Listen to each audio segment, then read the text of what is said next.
Hey everyone, David Armstrong, wealthmanagement.com. We're here at the Jolt conference, the first advisor conference for marketing.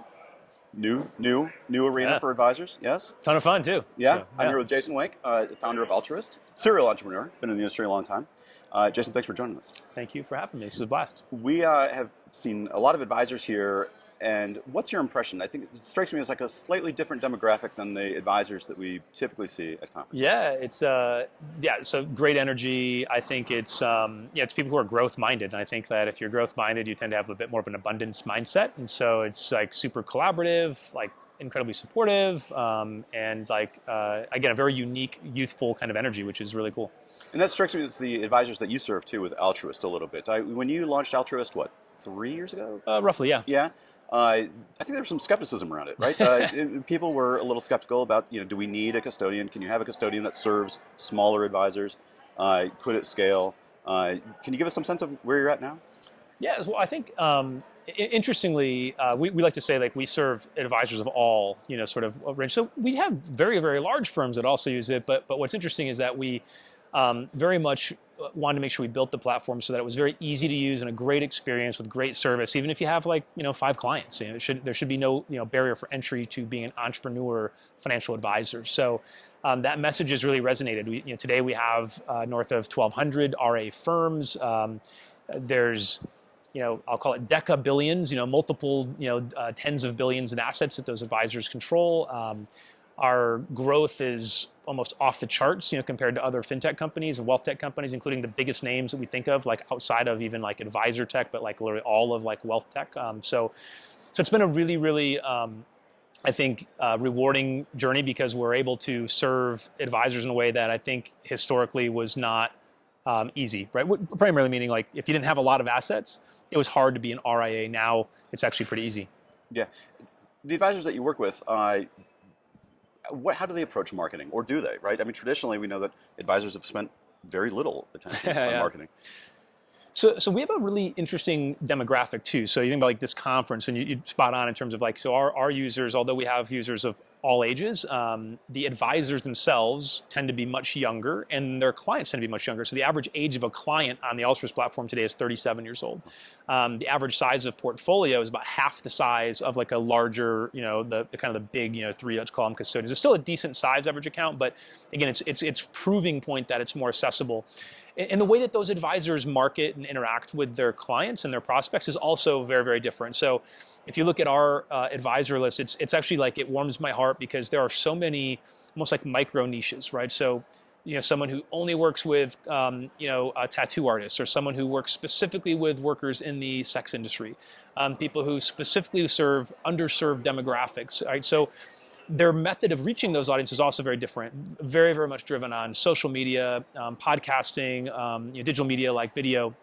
And these are things that also tend to work well in the RIA space because it's a place where you aren't necessarily burdened with the same levels of restriction that you might if you're part of like a large broker dealer or an employee at a place like a wirehouse. So it's been cool. And again, this audience, this group of people at this conference are a great example of using those same methods of acquiring and kind of like engaging and nurturing client relationships as like the core users at Altruist.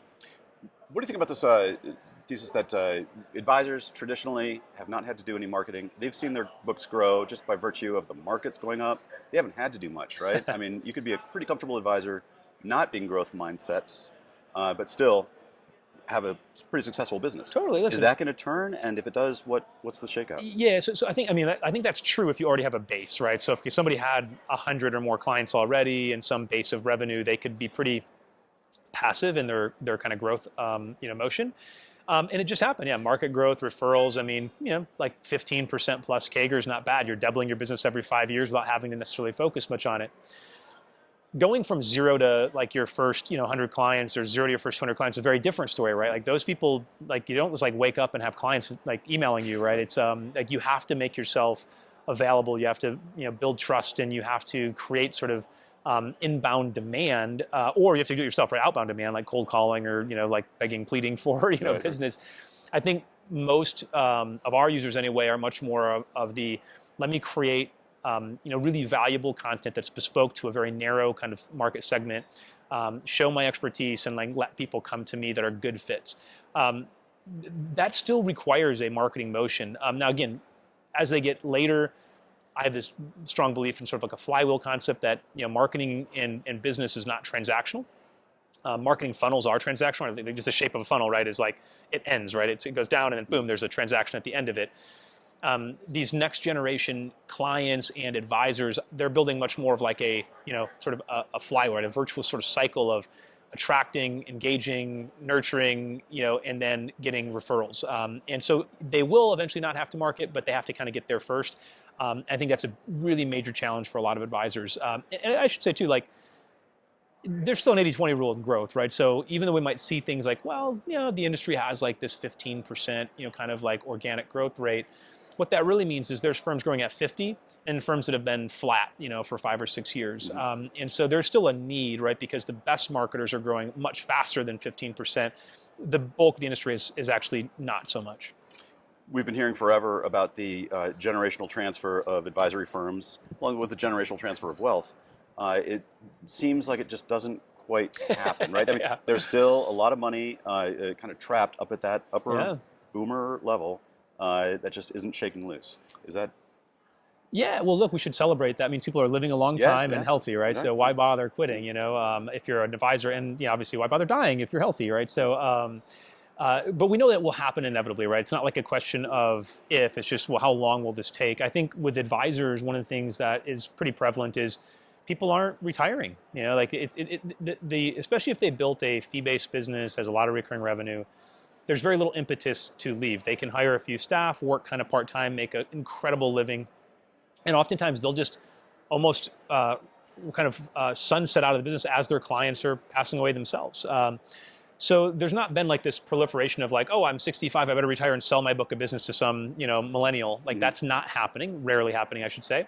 And then on the client side, people are just living longer. They're staying healthy. And so again, there's still a lot of wealth transfer happening now. It will accelerate. There's no question about it. Again, people won't live forever. So over the next 20 years, we'll see 20 plus trillion for sure.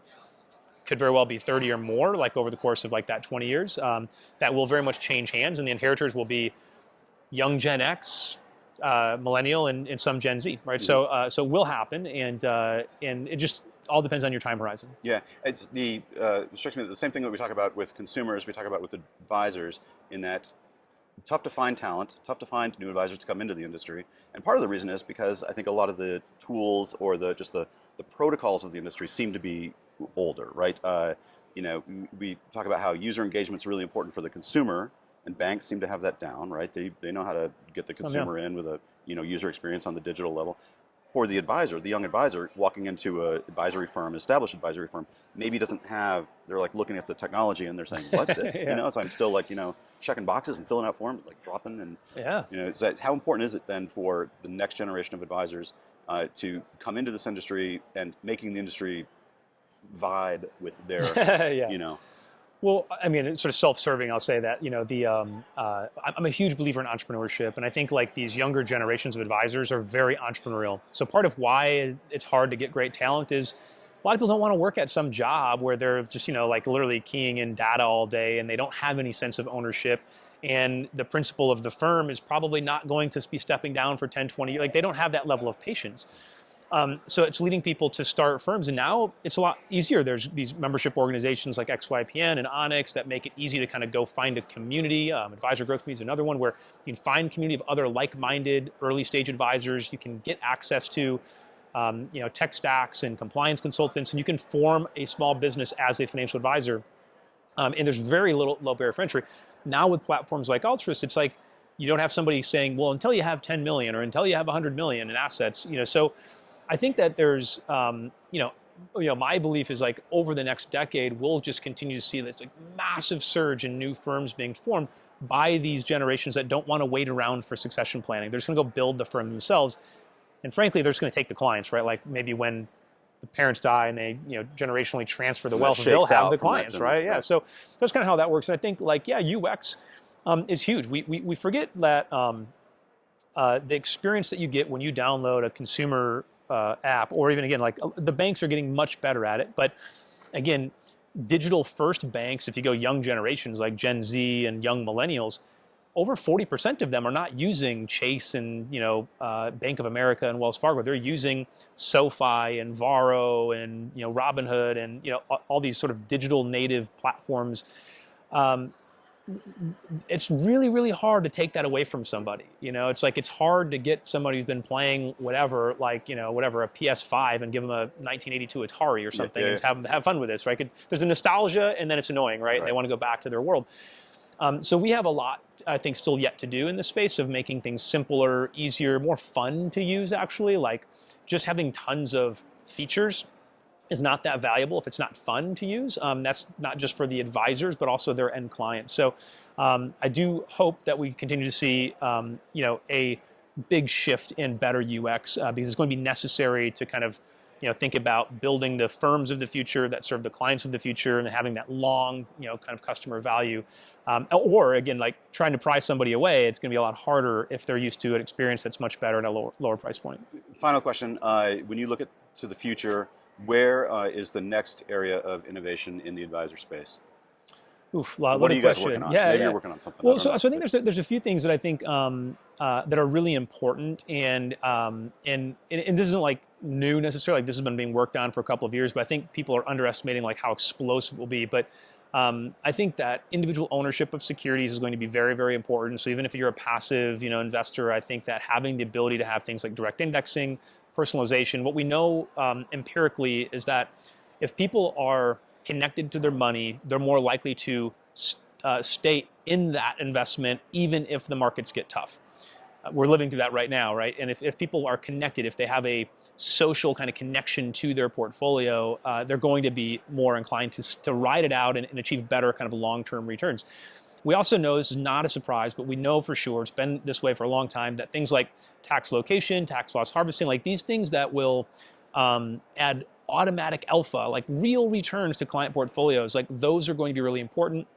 Fee compression, people can debate about it all they want. It's going to happen. And so we have to figure out how do we serve more clients with all this extra personalization. Like that's really going to be challenging. So the things we're working on right now, we've already built fractional share trading, which is kind of the foundation to then building things like direct indexing, which will then lead to personalization, heavy degrees of like automation around tax management and cash management. This will allow advisors to deliver these incredible personalized experiences at scale, right? So they could serve 5, 10, 50x the number of clients, give better outcomes, automated alpha. It has nothing to do with like timing the market or picking the best investments, right? These are just like things that technology should do that for you. The things that you do uniquely in terms of connecting to clients and understanding them and building relationships, technology shouldn't be trying to do that. They can maybe augment your ability, but like what we can really do well are all of these things that we know as planners, like we should be doing, but they're really hard to do at scale, or they're just inaccessible because if you don't have things like fractional share trading, they're only going to work for your super wealthy clients, right? We can bring those all the way down to like clients with $100. And that's what we've been working really hard on the last year. Very excited about news that we'll release over the next 6 to 12 months around kind of the ways that our custody platform will morph into like this way to really give advisors superpowers and do it at virtually no cost to the advisor, which is really cool. That's fantastic. We'll look forward to that thanks. news. Appreciate the interview, man. Yeah, appreciate it. Thank you very much. Thanks for listening.